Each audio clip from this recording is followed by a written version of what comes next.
another thing that most people I've seen tend not to know right away is I'm kind of surprised to see what I thought that you would go with. Hi buddy, it's Alexanis, and today I'm joined by one of the best upcoming review YouTube channel, Brody Taylor. Hi Brody, how are you? good, Alex. It's a pleasure to be here. Thank you for having me, sir. And we've done a video on his channel, so the link is gonna be down below if you want to go check it out. So I have 7 questions that are kind of hard to answer, but I think that you'll be good enough to answer it. So are you ready? Hit me with it. Okay, I'm gonna start with a hard one. I want you to tell me what is, for you, in your opinion, the most under and overrated racket on the market right now. Underrated is probably going to be the Solinco Whiteout 305 gram. It's a 98 head size. It is very similar to the Wilson Blade 98 16x19 and the Head Radical MP. Those I tend to consider pretty similar rackets, especially in terms of spec, the Radical being a little bit lighter.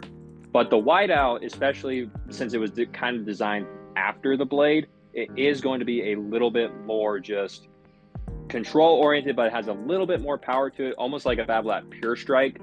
Most overrated one for me. That's hard. Yeah, that's where you get it. It's like it depends on why you want to say it's overrated, but just in terms of the one I'll say I see the most of, to where people probably don't need to be playing with it just because they're probably playing with it just because most of their friends are using it, might honestly just be the Wilson Blade 98 or just the Blade line. My racket. It does tend to be everywhere, and for good reason. It's just that I've seen so many people that I've worked with, whether it be in a store or just talked to online, that they're only using the racket because their friends were using it. Some of them don't even try it out first, and they're just like, oh, I'm gonna get that and play with it. Just play with it. Even though I use the 98, I get what you're saying, because like I remember the first time that it really struck me when it happened was like I saw a player that for me is not a great player, and he was playing with the 98. I was like, you're playing with the same racket that I do? Like, what? It's like I know it's just an ego type of thing, but like, my god, yeah, I agree. I'm not surprised. I would say the Solinco Whiteout, I haven't tried it yet, but I would love to. I've heard that there's a new version coming out soon. Yeah, so I'll probably try the newest version. But from what I've heard, it's a great racket. Yeah, and the new version of the Whiteout, from what Solinco has been telling me, that should launch or come out here this coming January. At the time of recording this video, it's still 2024. So it should be coming out around January 15th of 25, or right around the first week of January, from what I've been told. Okay, sounds good. So you've handled it pretty well. That was a hard question. Now, what was the best review that you ever did in your opinion, and the worst? I'm not talking about views, I'm just talking about the general experience of trying the products, or I don't know if you have any story to share.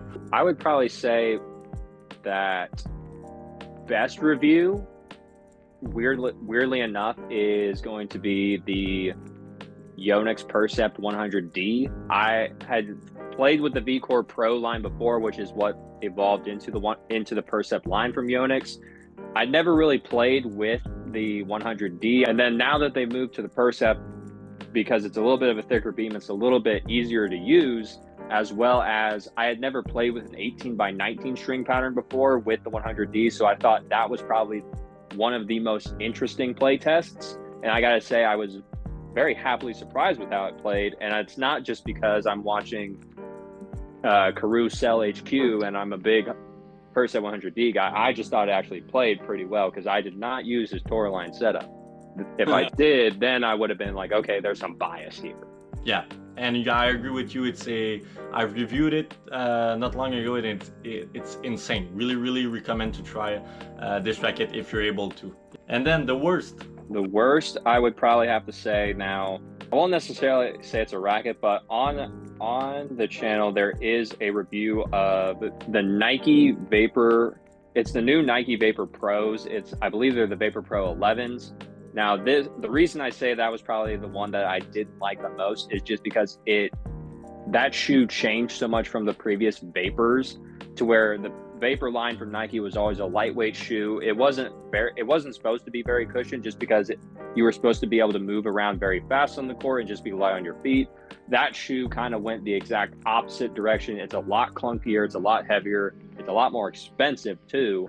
And in my opinion, they just kind of like, they moved too far away from what the Vapor line was, and when it was extremely popular. When you see like when Roger Federer was playing with it before he went to On, or if you see like Carlos Alcaraz playing with a previous version, he doesn't use the new one, but he just uses the previous one because everyone liked it better.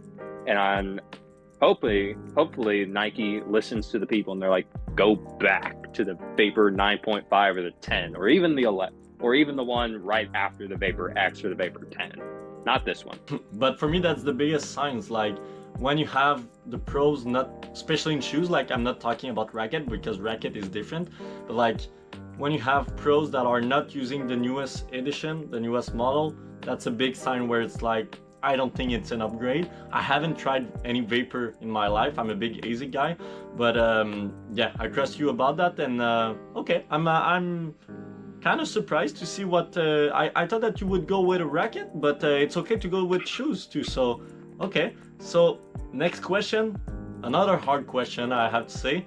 If you had to erase one line of Racket, so it could be like, let's say the head speed line, could be the Yonex Percept line, whatever, what would it be? And if you had to add one line into no matter what brand, what would it be? What would be the purpose of the Racket? So the one Racket line I'd probably get rid of and is going to be the head boom line.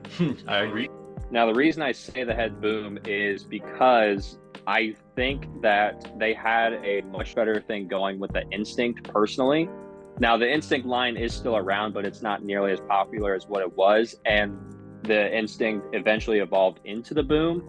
However, the boom, since it's trying to be more of a power racket, the thing about it is that it went down in beam width and it went down in thickness compared to the Instinct. So it went a little bit more control oriented when it's still trying to be the power line from head. So in my opinion, I would say the boom probably wouldn't need to go, and then just bring the Instinct back up, whether they keep it at the more intermediate level price point or they bring it back up to the higher price point. I would say that's probably the one I think needs to actually go, but that's not saying the boom's a bad racket at all. I've played with it before. I enjoyed it. It's just, if you're wanting a more powerful racket that is going to be something to go against the Bad Black Pure Drive, the Wilson Ultra, or even the Yonex E-Zone, then I think the Instinct was the better choice at that time, rather than switching to the boom. To end the video, I want you to give an advice to the people that are watching. So what you feel that people don't understand about reviewing racket, could be demoing racket, could be choosing the right racket, whatever. So give us an advice to end this video well. Biggest piece of advice is arguably number one, and I will always preach it, is to demo the racket first. Make sure it's not hurting your arm. Make sure it works for your play style, because that is going to be the best stress test as to what is actually going on. If you don't play with it, there's not really any reason to buy it, because you really, with most stores, if you buy it or you play with it, or you take the plastic off, it's not considered new anymore. You can't return it, and you don't want to be stuck out of like $260 or even $300 with whatever sales tax is wherever you're at, because you decided that, oh, I'm just going to buy it, not try it. That's the biggest thing. And another thing that most people I've seen tend not to know right away is that if you look on the actual racket itself and you're looking at the numbers in it, the weight of the racket that is written on there, unless specifically said by the manufacturer, is the weight of the racket before the string is put inside of it. Once you add the string into it, you do have to increase the weight of that. So not as many people I know or I've seen or that I've worked with, not as many people are aware of that. So it is one of the biggest things, because that's how the racket is going to weigh, how it's going to feel, and going to affect playability one of the most. So just be sure to know that whenever you add strings, I know that where I'm here in America, so we use ounces. Strings will add about 0.6 ounces to the actual weight of the racket that's written on there. In terms of grams, it's usually about, I want to say about 15 to 18 grams, depending on what string you're using. So just be careful, know what's going on, and please demo. All right, so thanks a lot, Brody. If you aren't subscribed to Brody's channel yet, you can find the link in the description down below. He's doing a lot of reviews, and so if you want to have a different opinion about rackets, about gear, I definitely recommend to go check out his channel. So thanks a lot, Brody. Thank you so much, Alex. And yeah, that's it. See you next time. Bye bye.